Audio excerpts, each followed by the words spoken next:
দাস তার মৃত্যুর পর ভেবেছিল পারু মনে হয় তাকে ছাড়া মারাই যাবে, অথচ পারুর জ্বর অবধি আসলো না। আসলে কেউ কাউকে ছাড়া কখনো মরে যায় না, দিব্যি বেঁচে থাকে, খুব ভালোভাবে বেঁচে থাকে।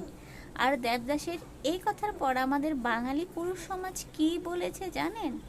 তারা সেটাকে বলে যে মেয়েদের কাজই হলো এমন, মেয়েদের কাজে পুরুষকে ঠকিয়ে বড়লোক জামাই পেয়ে বিয়ে করে সুখে শান্তিতে বাসা। আসলে কি দেবদাস ছবিটা থেকে আমরা এটা বুঝতে পারলাম? জি না।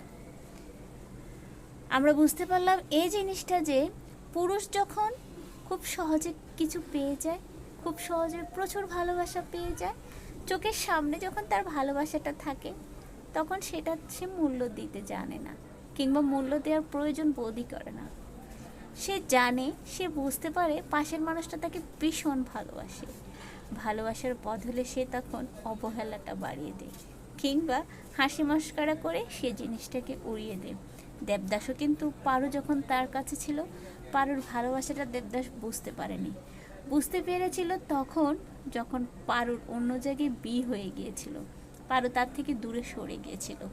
পুরুষ মানুষগুলা এমনই, সহজে যখন ভালোবাসা পেয়ে যায় সে ভালোবাসার মূল্য দেয় না।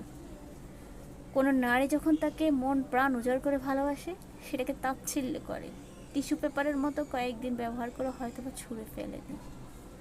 কিন্তু মূল্যটা বুঝতে পারে তখন যখন সে নিজে ঠকে যায়, কিংবা ওই নারী তার চেয়ে অনেক অনেক দূরে চলে যায়, যেখান থেকে সে আর কখনোই তার জীবনে ফিরে আসবে না। নারীরা জীবন দিয়ে কোনো পুরুষকে যেমন ভালোবাসতে পারে, একটা মুহূর্তের জন্য ওই পুরুষটাকে যেমন চোখের আড়াল করতে পারে না, তেমনি মূল্য না পেলে সে ভালোবাসাটা একদিন মরে যায়। হ্যাঁ, এটা কিন্তু বাস্তব সত্যি কথা। তিল তিল করে যে ভালোবাসাটা নিয়ে মেয়েরা প্রতিদিন স্বপ্ন দেখে, যাকে ঘিরে তার নতুন জীবনটা সাজাতে চায়, সে মানুষটা থেকে যখন রোজ অবহেলা পেতে থাকে, অবহেলা পেতে পেতে এক সময় না সেটাকে নিয়ে আর মেয়েরা ভাবা বন্ধ করে দেয়। একটা মেয়ে ঠিক যতটা গভীরভাবে ভালোবাসতে জানে, ঠিক তার চাইতেও বেশি করে কিন্তু ঘৃণা করতে জানে, কিংবা সহজে হয়তো বা ভুলে যেতে পারে, আবার হয়তো বা ভুলে না গেলেও তার থেকে দূরে সরে যেতে পারে। কারণ সে জানে তার কাছে থাকায় তার ভালোবাসার মানুষটার কিচ্ছু যায় আসে না, বরং সে কাছে থেকে তার বিরক্তির কারণ হয়ে দাঁড়ায়।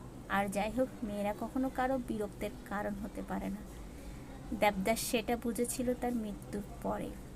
তাই শরৎচন্দ্রের দেবদাস পড়ে আমি এই জিনিসটা বুঝেছি যে সস্তা হয়ে গেলে সে জিনিসের দাম থাকে না।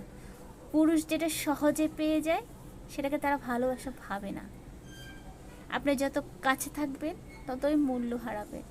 আপনার গুরুত্ব বোঝা যায় যখন আপনি দূরে চলে যান। এই সম্পর্কে আমার মতামত জানালাম, আপনাদের মতামত কি কমেন্টে কিন্তু জানাতে পারেন, কারণ আমিও আপনাদের মতামত জানতে চাই।